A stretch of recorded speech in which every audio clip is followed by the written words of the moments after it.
A painting prodigy travels back to ancient times and earns 9 taels of silver with just 3 illustrations. This made her parents, who had spent half their lives farming, absolutely overjoyed. This is a Yan's comic biography. I've been so busy with the family division these past few days that I forgot to give it to you.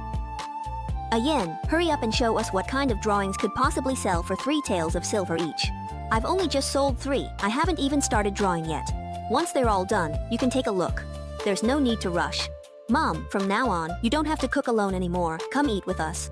I'll just eat by myself. We've already split up the family, and now I'm living with you again. People in the village will talk, saying your eldest brother isn't filial, and Qingwei still wants to take the imperial exams. Right now, I have 10 taels of silver in hand, plus the money from selling paintings and making wine, and what I've saved up before. Altogether, I have 11 taels. That's enough to send young heir to the academy for 2 years. Once everything settles down, head of the household, you should go to the county town and find out when the Gao Family Academy is enrolling new students.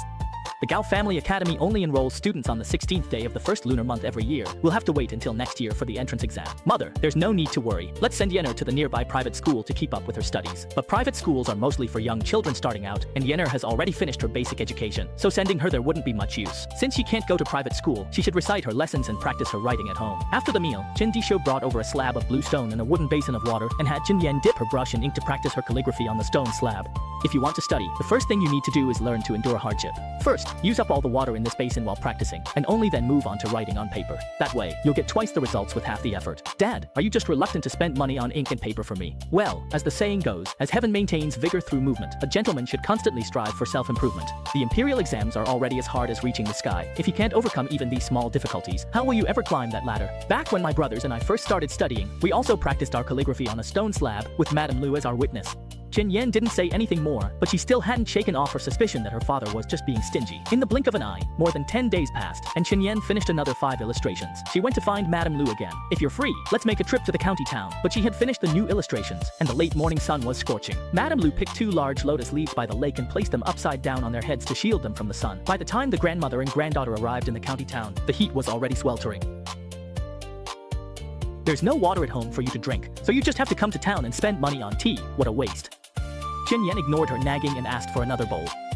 When the tea was brought to the table, Qin Yan pushed it in front of Madame Lu. Aren't you going to drink it? I'm already full from drinking. This bowl is for you, Grandma. If you don't drink it, it'll go to waste. Qin Yan's shameless attitude made Madame Lu furious, but she couldn't bear to actually pour the tea out. Sigh, just like that, a copper coin was spent on tea. This time, Qin Yan went to the biggest bookstore in the county. As soon as the shop assistant saw her, he recognized her right away and warmly led Madame Lu and Qin Yan into a private room. Not long after, a man in his 40s with a very dignified appearance walked in and said, "Old sister-in-law, are you here to sell stories?"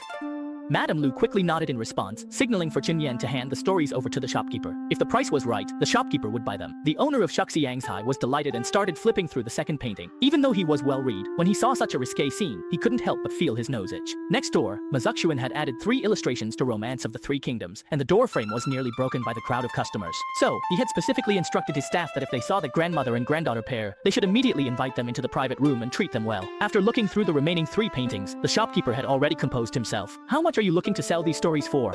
We don't really know the business, so perhaps the shopkeeper could make the first offer. If it doesn't work out, my grandmother and I can always try somewhere else, I said honestly. If you're interested, how about 4 qian of silver for each painting? That would be 2 taels of silver for all 5. I need to buy some paper and books. Afterwards, Qin Yan bought a copy of the Analects, an ink stick for 1 tael, and a good brush, spending a total of 1 tael and a bit of silver. But just as they stepped out the door, they ran into the young master from the other day. You reached enlightenment, but you wouldn't sell to me. How come you ended up selling to Shuxiangjai instead? Humph, your shop didn't want to print new books, so of course I wouldn't trouble you further. Who says that?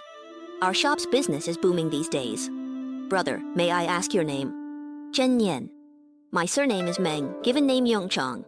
Since we've met, we're friends now. If you have more paintings to sell in the future, sell them to me. I promise you won't get a bad deal. Just now, Shuxiangjai bought your paintings for 4 qian each. The price I offer is just as good, if not better. Don't be fooled by the fact that my bookstore isn't as fancy as Shuxiangjai. My family is quite wealthy, and we have a fair bit of influence. Here in Pingxing Lane, there's nothing we can't sort out. If you run into any trouble, just let your big brother know. Well, I'd like to study at the Gao Clan Academy. Brother, don't put me on the spot. The Gao Clan Academy only accepts 10 students a year. It's really tough to get in. Also, I'm only telling you this because I consider you a brother. Minister Gao is in mourning for his parent, and the emperor hasn't granted him exemption from the mourning period. What's called Donghua means that when a senior family member of an official in Dalian passes away, the official is supposed to return home and observe mourning for 3 years. Duoqing is when the emperor does not approve the official's request for mourning, so the official continues to serve in court. Minister Gao holds a prestigious third-rank position, yet the emperor hasn't granted him exemption from mourning. This completely disregards Minister Gao's dignity. If Minister Gao ends up falling from power, his political enemies will definitely go after everyone associated with him. If someone like me, who has no intention of getting involved in court factional struggles, gets caught up in this, I wouldn't even know how I died. On the way back, Qin Yan and Madame Lu rode in an ox cart. However, instead of going home, Qin Yan took Madame Lu to Sijaiwan. Young Master Yan, you're finally back. The master and madam have been thinking about you every day. The master is at home. When he heard you were coming back, he waited for you specially in the study. He entrusted Madame Lu to the gatekeeper and told him to treat her well. Only then did Qin Yan head straight to the study. You're finally willing to come back and visit. Your mother and I thought you'd forgotten you still have parents at the Zhou family. Master Zhou, you're only 26 this year, not even at the age of establishing yourself, so you can hardly call yourself old. People often say that passing the imperial exam at 30 is a sign of extraordinary talent, but for someone like Zhou Rong to pass at just 20, that's even rarer than a phoenix feather. That's also why Qin Yan has always felt confident enough to just take it easy. If I came back more often, my real parents would be heartbroken. See, you haven't let Zhou Jibai go back to the Chen family to visit either. Qin Yan was much more relaxed facing Zhou Rong than when dealing with the Chens. After a bit of small talk, Qin Yan shared the news he'd gathered with Zhou Rong. Where did you hear about this? A friend told me.